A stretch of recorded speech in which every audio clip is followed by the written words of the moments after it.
आधुनिक काळात ज्याचं भरपूर महत्त्व असा बांबू, भरपूर ऑक्सिजन देणारा, काटक बनवणारा आणि फर्निचरसाठी वापरला जाणारा.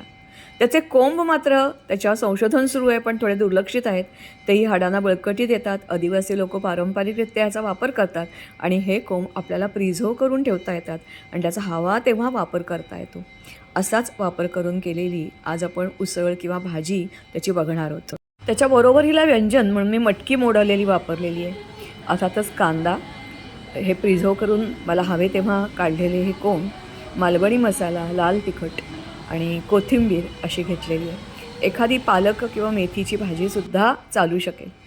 प्रथमतः फोडणीमध्ये कांदा घातला, पाठोपाठ मटकी घातली. कांदा लालसर झाल्यावर मग कोंब घातले आणि मग वाफ आल्यावर गरम पाणी वर ठेवून द्या. त्याच्यातलं पाणी मधनंच तुम्ही घाला, किती तुम्हाला सरसरीत हवं आहे त्याप्रमाणे.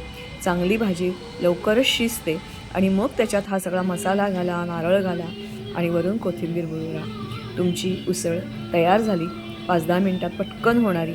त्याचबरोबर हेल्दी हवी असेल तर त्याच्याबरोबर एखादं फळ खा, भाकरी, पोळी किंवा जसं मिसळ मुलं आवडीने खातात तसं मिसळीबरोबरची ही उसळ म्हणूनही तुम्ही त्यांना देऊ शकता. हेल्दी खा आणि हेल्दी राहा.